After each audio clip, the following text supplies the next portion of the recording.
Ladies and gentlemen, welcome back to Buffalo SportsCenter. I am Don, and today we're going to preview the matchup between the 4-3 Buffalo Bills versus the 3-3 Tampa Bay Buccaneers. This game will be on Thursday Night Football on Amazon Prime, and both of these teams are heading into this game at a bit of a crossroads. Really unsure if this season can continue given how each team has played so far. But before I get to the meat and bones of this preview, make sure to hit that like button and subscribe. We are closing in on 2,000 subscribers here on the YouTube. We have surpassed 5,000 subscribers, closing in on 6K on the Instagram. And we are continuing to chug along on the Discord. So make sure to join all three of those platforms. Links to those are in the description, of course. But let's talk a little bit about the Bills' offense. And what can I say that hasn't already been said online by beat reporters, by other YouTubers about this Bills offense? They're inconsistent, and it's really frustrating to watch. Over the last 3 weeks, in the first half, the Bills have put up a combined 10 points. That's it, 10 points. In the last three first halves. That is terrible. And in the second half, usually they come alive, but it's always too little, too late. They haven't put together a full 60 minutes. Heck, they haven't put together a full 30 minutes for the last month. Not since that Week 4 resounding win against the Miami Dolphins. It seems as though that was the Bills' Super Bowl, and now they're just, we're done. We're over. Our season is done. They must have felt like they didn't need to do any more work. But yeah, they do. Because outside of Josh Allen, James Cook, and Dalton Kincaid, and Stephon Diggs, of course, this unit is terrible. Gabe Davis and Dawson Knox. I've put your pictures on milk cartons. Where have you been? Because you were lost and you haven't been found yet this season. They've both been really disappointing, and especially for Gabe Davis, he's going into a contract year. This was supposed to be the year that he finally looks like a consistent second wide receiver. At this pace, he won't be picked up and brought back by the Bills. He will be gone. Dawson Knox signed a huge extension in the offseason, and he has seemingly checked out. He is clocked out. He doesn't make any contested catches anymore, and it's really disappointing to see.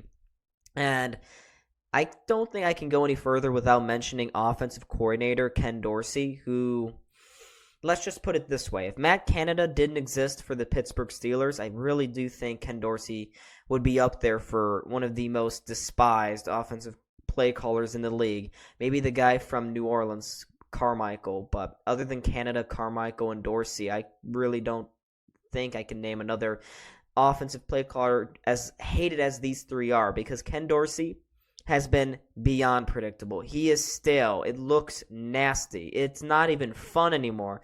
At least with Brian Daboll, when the Bills were losing in 2021, much in the same way they are losing now, they were looking fun. They were putting up points. They were being consistent on offense. It was the defense that usually let us down that year. This year, it's the offense letting down the defense, because the defense has done everything they can to win these games for the Bills. But the offense, for the first 3 quarters of this last month, they cannot be heard. They are jet lagged. They look tired. They look sloppy. They look inconsistent. And it's really, really frustrating. But fortunate enough for them, they're going to go up against another very good defense coming in the form of Todd Bowles and the Buccaneers. They have, unlike the Bills' defense, not that many injuries to speak of. Vita Vea is still playing at a very solid level on the defensive line. Lavonte David has been phenomenal this year, as has Devin White. And Antoine Winfield in the secondary has been lights out. Lavonte David and Antoine Winfield both look like they are going to be all pros this year, with Lavonte David against the Falcons registering 13 tackles, 8 of which were solo, and they also forced a boatload of turnovers against the Falcons offense, who were beyond sloppy. Now, much in the same way the Bills lost, it is very clear that the Bucs offense lost the Buccaneers this game, because that defense did everything they could to make this a game, to keep this within reach, because numerous times the Falcons would drive down the field and fumble the ball. The Buccaneers recovered 3 fumbles during this game, and they really should have won. Looking at and watching some film from that game, they really should have won. This defense was balling out, and I have total faith that they will continue to ball out. And for the Bills defense, I'm not quite so sure. Things really looked like they were coming off the handle, falling off the wheel, falling off the truck, bandwagon, whatever you want to say, against the Patriots this past week. Dorian Williams had a very much letdown game, as did Taron Johnson, who got called for a couple of holding penalties at critical moments, and he was the guy who gave up the open receiver on that last-second Mac Jones 1-yard touchdown pass. That was his man that he was supposed to cover, and he didn't. And that's really frustrating because Taron Johnson, up to that point this season, has been playing extremely good in the nickel cornerback position. Now, for the Bills elsewhere, the pressure wasn't really there. The defensive line without Ed Oliver looks like a guy without eyebrows. It just looks weird. It doesn't look right. And on Sunday, that was definitely the case. Leonard Floyd nearly had a couple of sacks, but outside of him, A.J. Epinesa was invisible. Von Miller, I don't know where he's been this year. They keep snap counts, limiting his snaps, and he just hasn't really made an impact since coming back against the Jaguars a couple weeks ago. And it's really, really frustrating because there was a lot of moments on Sunday where the Bills defense could have gotten off the field, but either unforced errors, bad penalties, or just other unclutch moments really killed them.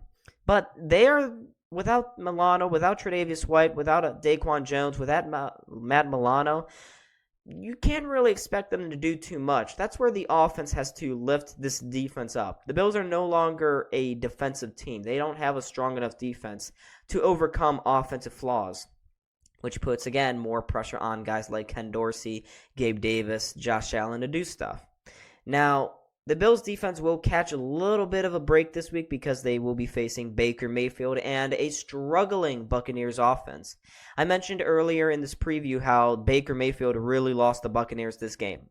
Well, he did. He definitely did. That 3-1 start that he had where he looked like a very comfortable guy, rejuvenated, happy again, that's gone. After a couple of bad losses to the Lions and now the Falcons, this offense has got to start from square one. And it's weird because they had improved play calling last week.